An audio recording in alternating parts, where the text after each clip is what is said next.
हरे कृष्णा। आप सभी को अनंत चतुर्दशी की हार्दिक शुभकामनाएं। हर साल भाद्रपद मास की शुक्ल पक्ष की चतुर्दशी तिथि को अनंत चतुर्दशी का व्रत रखा जाता है और इस बार अनंत चतुर्दशी के दिन भद्रा भी लग रही है। ऐसे में चलिए आपको बता दें कि चतुर्दशी तिथि कब से कब तक रहेगी, व्रत किस दिन रखना है, अनंत सूत्र कैसे बनाया जाता है और कब बांधा जाता है, और आप जानोगे गणेश विसर्जन की शुभ मुहूर्त के बारे में भी, क्योंकि इसी दिन गणेश विसर्जन भी किया जाता है। अनंत चतुर्दशी को अनंत चौदस भी कहते हैं और इस दिन भगवान विष्णु, माता यमुना और शेष नाग की पूजा की जाती है और इनकी पूजा करने के बाद अनंत सूत्र बांधा जाता है। साथ ही इस दिन गणेश उत्सव का समापन भी होता है। इस दिन 14 घाटों वाला अनंत सूत्र पूजन करने के बाद बाहर में बांधा जाता है। अनंत सूत्र में 14 घाटें होती हैं जो 14 लोकों का प्रतिनिधित्व करती है।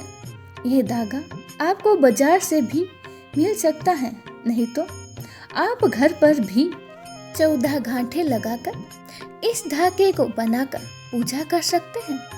इस बार चतुर्दशी तिथि 6 सितंबर शनिवार को सुबह 3:13 से शुरू हो रही है और जिसका समापन 6 सितंबर शनिवार को ही मध्य रात्रि 1:41 AM पर पूरी होगी।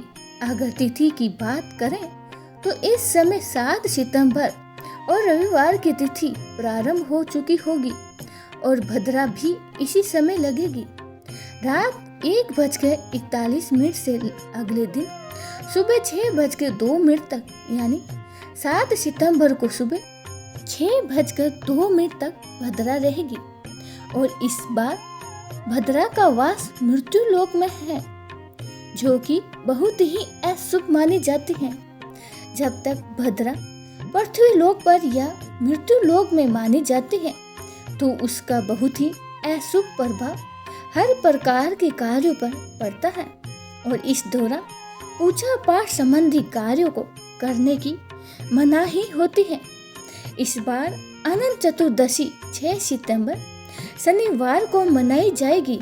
इसी दिन व्रत रखा जाएगा और इसी दिन गणेश विसर्जन भी होगा। 6 सितंबर शनिवार को सूर्य उदय होगा सुबह 6:14 पर और सूर्य अस्त का समय होगा शाम 6:35 पर।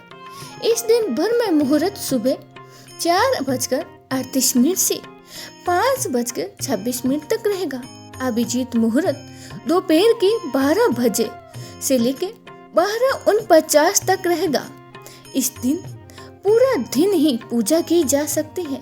पूजा का शुभ मुहूर्त सुबह 6 बजे से 6:07 से प्रारंभ हो जाएगा, जो कि देर रात 1:41 तक रहेगा और राहु काल सुबह 9 बजे से 10:30 बजे तक होगा।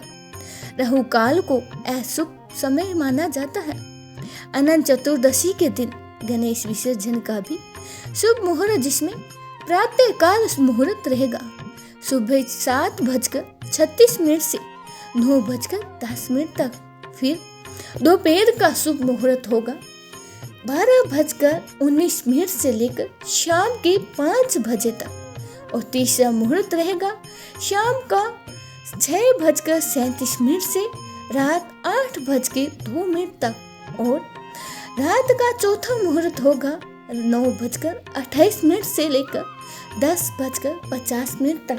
इस दिन सुबह जल्दी उठकर स्नान आदि से निवृत्त होने के बाद मंदिर में गंगा जल छिड़क कर शुद्ध करने के बाद ही एक चौकी पर पीला वस्त्र बिछाकर उसके ऊपर रोली से 14 छोटी खड़ी पट्टियां बनाएं और इन सभी पर के ऊपर एक एक मालपुआ, उसके ऊपर एक पूरी और थोड़ी खीर रखें। दूध के सागर यानी खीर सागर का प्रतीक रूप पंचामृत तैयार करें और भगवान विष्णु को तुलसी के पत्ते सहित अर्पित करें और 14 गांठों वाला एक पवित्र धागा जिसे अनंत सूत्र कहते हैं, चाहे तो आपको बाजार में मिल जाएगा, नहीं तो आप लाल या पीला वाला जो गलावा होता है उसमें ही 14 गांठें थोड़ी थोड़ी दूर पर लगाएं और इसे कच्चे दूध से पंचामृत से 5 बार डुबोएं। यदि लाल पीला वाला कलावा नहीं है तो सफेद वाला जो कच्चा सूत होता है, आप उसे भी हल्दी और कुमकुम से रंग लें। किसी पात्र में ही, किसी कटोरी या घी में ही आपको इस अनंत सूत्र को डुबोकर रखना है। इसके बाद भगवान विष्णु की पूजा अर्चना करने के बाद मंत्रों का जाप करें। 101 या 108 नामों का जाप करें। श्री विष्णु सहस्त्र नाम का पाठ करें। सबसे अंत में आरती उठाकर क्षमा याचना करें और फिर अनंत सूत्र को पुरुष अपनी दाहिनी बाह में और महिलाएं अपनी बाईं बाह में बांध ले और अनंत सूत्र को लगातार 14 दिन तक पहनना होता है। इसके बाद अनंत सूत्र को खोलकर रख दिया जाता है, जिसका विसर्जन आप अगली अनंत चतुर्दशी पर ही कर सकते हैं। इस दिन झूठ, चोरी, पाप, छल, किसी प्रकार का नशा इत्यादि से दूर रहे।